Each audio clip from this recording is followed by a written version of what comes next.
এই যে হনেন কি কোন আমি একটা কথা কই কোন শরম পান নিয়ে কি এনে হ্যাঁ আমি তো শরম পাই ভাই যেহেতু ব্যবসা শুরু করছেন ব্যবসা চলাকালীন ফেস টু ফেস কথা না কইলে মনে করেন না ভাই আমি ফেস টু ফেস কথা কই না আচ্ছা যাই হোক যেহেতু ব্যবসা শুরু করছেন আপনি গালে চুমা দিলে হয় কত 150 হ্যাঁ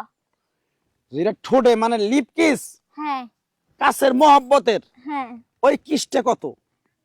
300 300 হ্যাঁ সমস্যা নাই একটু কম সম করুন যে গরিব মানুষ না হিসেবে না আমার হয়নি কম সময় না লিপ কিস নেওয়া তো সহজ নাকি অনেক দামি কিস হ্যাঁ হ্যাঁ শুনেন কি আমি গরিব মানুষ হিসেবে একটা আপত্তি করলাম অন্তত কিছু কম নেন আমি রিক্সা চালাই খাই আপনি ভাই বুঝেন নাই? আমি হলো কামলা দিয়া বেটি আপনি আমার দিকে তাকায় আমার 300 টাকাই দিয়ে দেন ঠিক আছে অত কিছু বুঝি না এখন আপনি কিস নিতে চাইলে খালি কোন আমি দিয়ে দিই শুনেন শুনেন কি কোন এলাকার ভিতরে নতুন ব্যবসা শুরু করছেন হ্যাঁ, কিছু ছাড় দেন আগে বুঝেন নাই আমি কোনো কিছু ছাড় দিতে পারি না আর আপনি কিস দিবেন কি নিবেন কি না তাই কোন আর আইছিলাম বড় আশা কইরা 10 চাইলা চাল বেইছে পরে আইলাম কইলাম দিদি তা কয় টাকা আছে আপনার কাছে আছে তো 350 টাকা 350 আচ্ছা ঠিক আছে যান গালে কিস করবো না একটা লিপ কিসই করবো যান 50 টাকা ধর নাই আর কিছু করার নেই আচ্ছা আমার আপনার কাছে আছে 350 আমার লিপ কিসের দাম হলো 300 কোনো সমস্যা নাই যান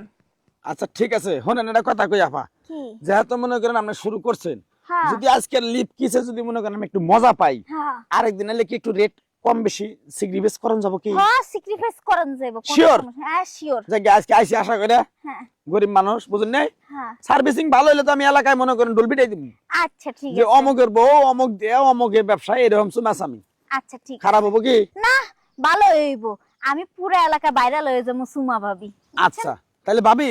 আরে শুনেন কি? কথা তো মোটামুটি মিট মাটনের ভিতরে তাই না হ্যাঁ আর কম বেশি তো রয় নাই না যাই গে, এখন এক কাম করেন কি মুখটা ঠোঁটটা একটু ঘুরান কেন? আমার একটু রোমান্টিক ভাবা হোক আপনার দেখলে খালি মনে করেন পিছনটা দেখতেছি আপনার ঠোঁটে যে একটা লিপ কিস মানে ওই যে সুমা সুমা না ভাই আমি আবার সুমা দেওয়ার আগে কেউ দিকে ঠোঁট ঘুরাই না মুখও দেখি না বুঝছেন ভাবি কি কোন দেখেন ব্যবসা করতেছেন হ্যাঁ। শাটার না তুললে আপনার ব্যবসা বন্ধ হবো যদি শাটার ও, বন্ধ তাই করতেন নাকি? তাহলে বুঝুন না আপনি হ্যাঁ। তাহলে ঘুরান আপনি একটু নেন, ঘুরাইছি দেখেন এই যে দেখছেন এবার টাকা 300 টাকা দেন আর একটা সুমা দিয়ে দি এই যে নিন এই যে নিন ও কই রাহি এই যে একটু কাছে আসেন হ্যাঁ মুয়া। হ্যাঁ, কি গো কই তুমি মুরগি ধরেছি আইও করছি চিন্তা করে কাম শেষ হয়ে গেছে কাম হয়ে গেছে আই দেহর পনে কি আছে বললে লোক আরে মুরগির গায়ে খালি আড্ডি আরে তুমি ওদিক ঘুরো ওদিক ঘুরে কথা কও তুমি কি আমারও অজ্ঞান করবে নাকি আমার অজ্ঞান করলে তো তুমিও শেষ আমি তাই তো সারাতে তাদের ফুকি টেকো টিয়া তো আমার কাছে 300 টাকা দিছে আর কে দিছে? হ্যাঁ আর 50 টাকা আছে 50টা দেখো 50টা তো পুরা করব না গুতা খান লাগবো আরেকটা কথা কি কি কও আরে তুমি বুঝো না কা তুমি তো মনে করো 10 দিন ধরে তাপ গেছো না এ কথা জানি কেউ না জানে বুঝছো কি চলো এখন চাইকে এনে বেশিক্ষণ থাকা যাবে না এই ব্যবসা তো তুমি শুরু করছো তোমার কারণে তো আমি দাম ঘষি না তাড়াতাড়ি বেরো চলো এলাকার লোকজন দেখে এলি জানো তাড়াতাড়ি আমার কোলে আহো কারণ কি কোলে হলে তাতে করে নিয়ে চড়াইতে পারবো ওরে বাবা